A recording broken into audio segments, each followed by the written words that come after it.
और भाइयों बहनों, जब अलग अलग राज्यों से हमारे नौजवान और वहां पर कामगार और श्रमिक के रूप में काम करने वाले लोग जब पलायन कर रहे थे, हो सकता है उन राज्यों में उनको सुरक्षा और सम्मान न मिला हो, लेकिन जैसे ही उत्तर प्रदेश के अंदर आपने प्रवेश किया होगा, आपको अपनत्व महसूस हुआ होगा कि उत्तर प्रदेश में भोजन भी, उत्तर प्रदेश में रहने की व्यवस्था भी, उत्तर प्रदेश में सुरक्षित घरों तक पहुंचाने की व्यवस्था भी हो रही थी। लोगों ने मुझसे पूछा उस समय, उन्होंने कहा कि ये उत्तर प्रदेश के लोग नहीं, ये तो बिहार के लोग हैं।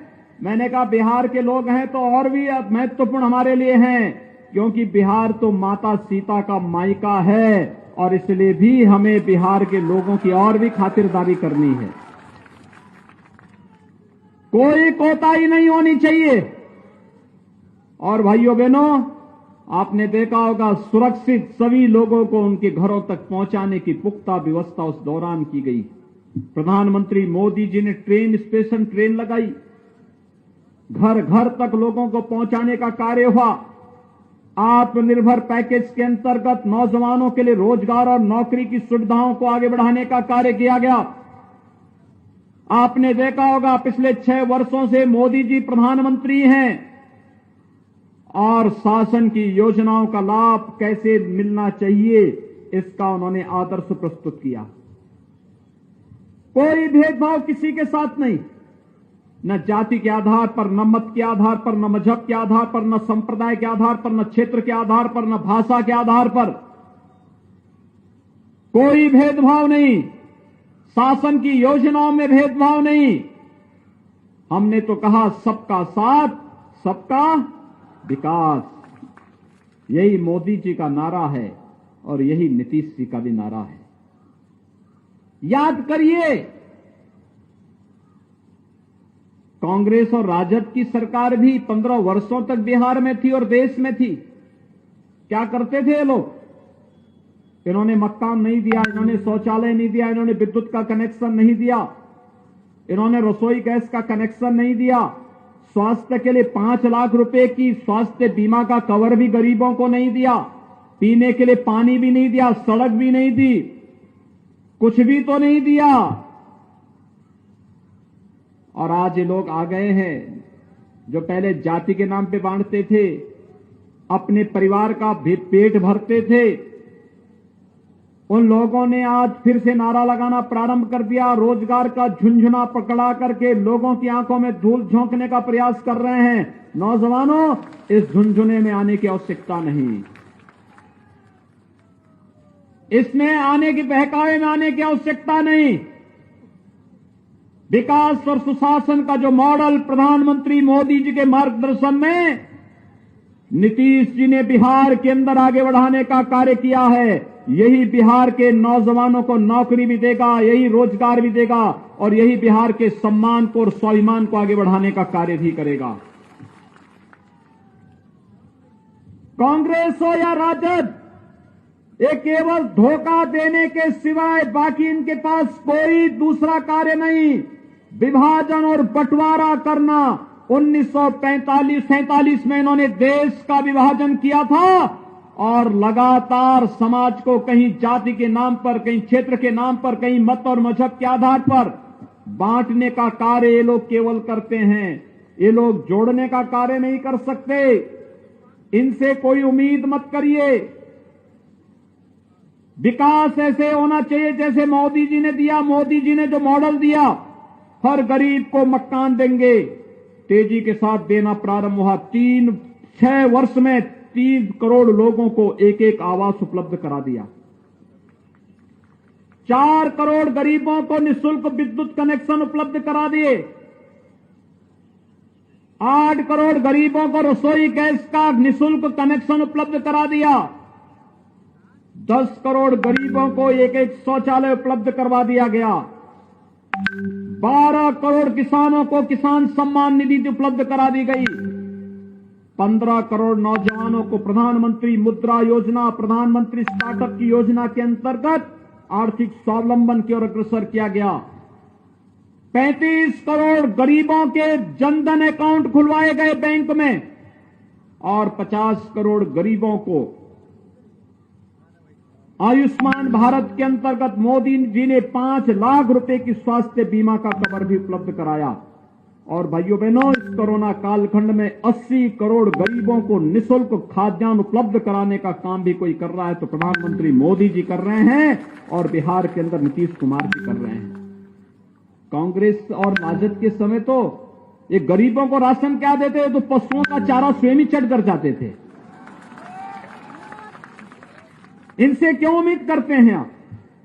और हमने तो जो कहा वो करके दिखा दिया।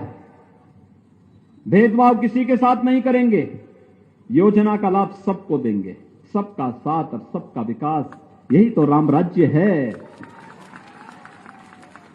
यही राम राज्य है।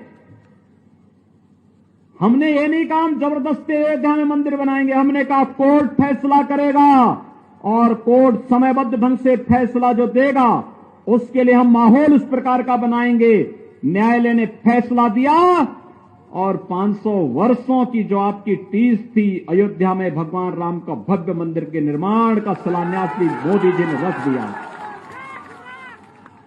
अब तो कोई ये नहीं कह सकता ना कि मोदी जी ने या भाजपा ने या जदयू ने धोखा दिया है।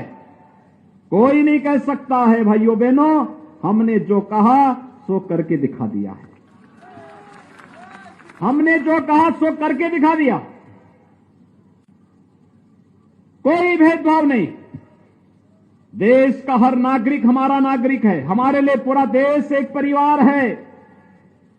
नीतीश जी के लिए पूरा बिहार एक परिवार है। उनके परिवार का कोई सदस्य, मोदी जी के परिवार का कोई सदस्य सत्ता में भागीदार नहीं है, क्योंकि हमारे लिए तो वसुधैव कुटुंबकम का ये नारा ही हमारे जीवन का नारा है, जीवन का मंत्र है। हम इससे इतर सोच भी नहीं सकते।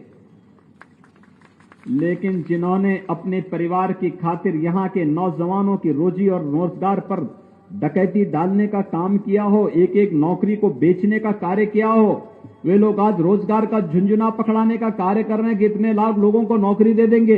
अरे इतने लाख नौकरी आएगी कहां से, तो बताओ पहले। जब उन्हें सत्ता मिली थी तब तो उन्होंने यहां पे अपहरण का उद्योग प्रारंभ कर दिया था। जो उद्योग थे वो बंद हो रहे थे और अपहरण का एक नया उद्योग प्रारंभ कर दिया था। गरीबों के लिए राशन देने की बात तो दूर, मूक जानवरों का चारा ही हजम कर गए थे। किसी गांव को सड़क नहीं, किसी को बिजली नहीं, गरीबों को पानी नहीं, स्वास्थ्य की सुविधा नहीं, और अब आके कह रहे हैं कि हम रोजगार देंगे। कहां से रोजगार वे लोग लेके आ जाएंगे?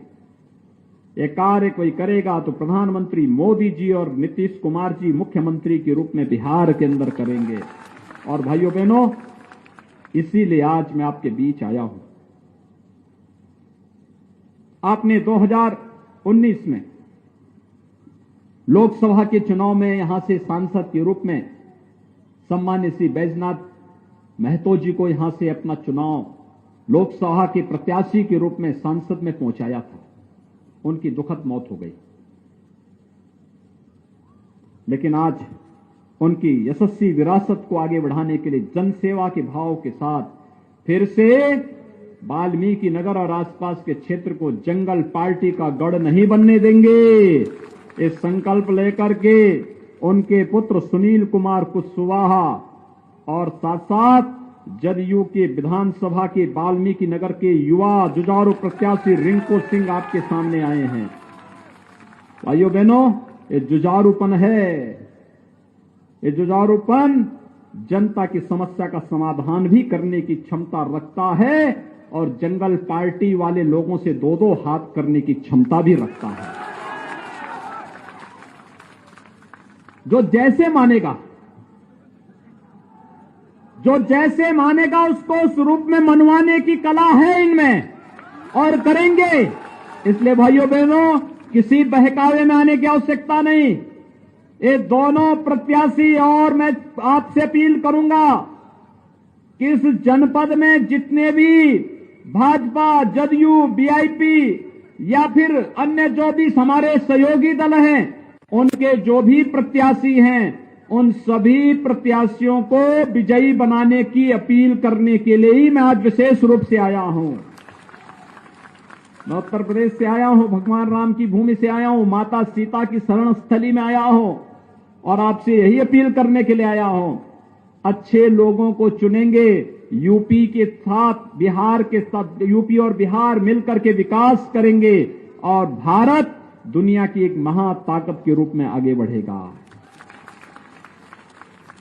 यही तो हमें चाहिए।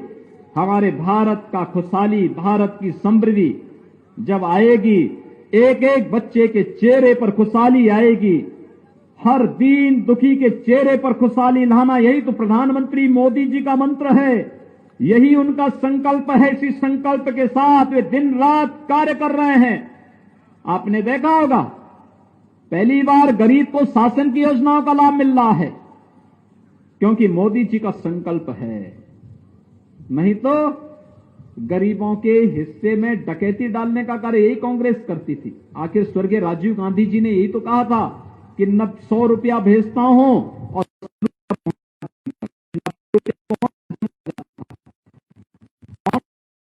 यही करते थे, कोई दूसरा थोड़े हजम करता था। गरीब तक तो कुछ पहुंचता ही नहीं था। और प्रधानमंत्री मोदी जी के समय परिवर्तन क्या आया?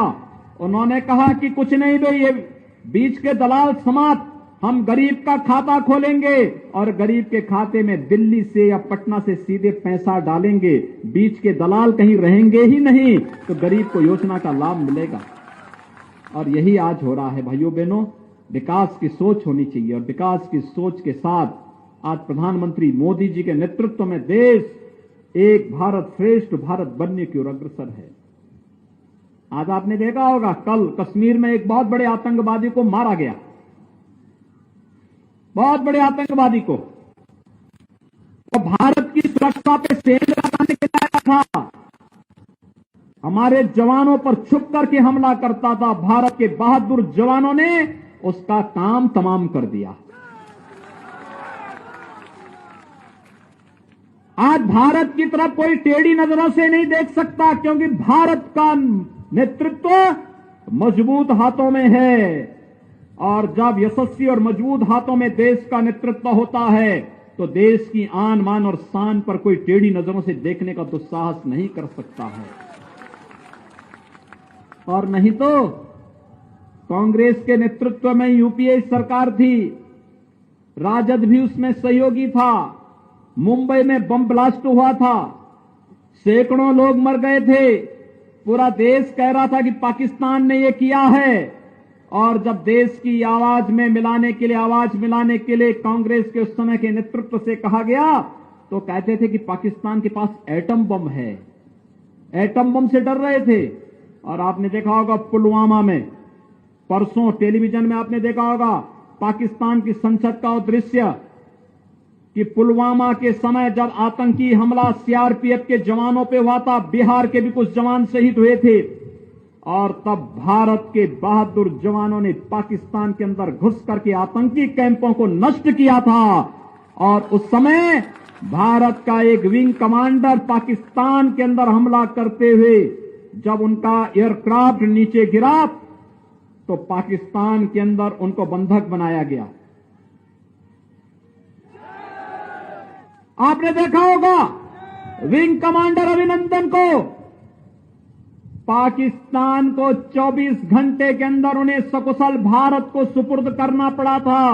और पाकिस्तान की संसद का दृश्य भी आपने देखा होगा, जब पाकिस्तान के अंदर कहा जा रहा था कि जब विंग कमांडर को वापस करने की बात आई, भारत ने वार्निंग दे दी थी कि अगर इस समय सीमा के अंदर हमारा विंग कमांडर वापस नहीं आया तो फिर पाकिस्तान इसके परिणाम भुगतने को तैयार रहे। तो आपने देखा होगा कि पाकिस्तान की संसद में ये बातें आ रही हैं कि वहां के प्रधानमंत्री को पसीना आ रहा था, वहां के आर्मी के चीफ को भी पसीना आ रहा था, उसके पैर कांप रहे थे कि कहीं भारत अभी हमला न कर दे। और उन्होंने कहा भैया जल्दी से इनको वापस भारत भेज दो, नहीं तो भारत हमारा काम तमाम कर देगा। ये है भारत का शौर्य और पराक्रम। आज कोई भारत की तरफ टेढ़ी नजरों से देख नहीं सकता, और देखेगा उसकी आंखें भारत के बहादुर जवान निकाल करके तस्तरी में परोस करके भारत की जनता के सामने प्रस्तुत कर देते हैं। यह है हमारा भारत। और नहीं तो इन्होंने भारत को, कांग्रेस ने, राजद ने तो भारत को भी मजबूर भारत कर दिया था। आज मोदी जी उसको मजबूत भारत बना दिए हैं। यहां गरीबों की भी सुनवाई होगी, उत्तर से लेकर दक्षिण तक, पूरब से पश्चिम तक। भारत के किसी नागरिक के साथ कोई भेदभाव नहीं, सुरक्षा सबको, सम्मान सबको, योजनाओं का लाभ सबको। लेकिन भारत की सुरक्षा के साथ, भारत की आन मान और शान के साथ अगर किसी ने खिलवाड़ करने का दुस्साहस किया तो उसका मुंहतोड़ जवाब देने का कार्य भी कोई करेगा तो भारत करेगा, भारत करेगा। अरे मोदी जी के नेतृत्व में आज भारत उन नई ऊंचाइयों को छूता हुआ दिखाई दे रहा है। इसलिए भाइयों बहनों, हमें एक मजबूत भारत के लिए एक समृद्ध बिहार चाहिए, एक सुरक्षित बिहार चाहिए। और उस समृद्ध बिहार और सुरक्षित बिहार को तभी हम बना पाएंगे जब बिहार के अंदर भी एनडीए की सरकार नीतीश कुमार जी के नेतृत्व में एक बार फिर से बने। और इसके लिए सुनील कुमार जी संसद में जाकर के मोदी जी को ताकत देंगे और धीरेन्द्र प्रताप सिंह यानी रिंकू सिंह बिहार विधानसभा में जाकर के एनडीए की सरकार को मजबूती देंगे।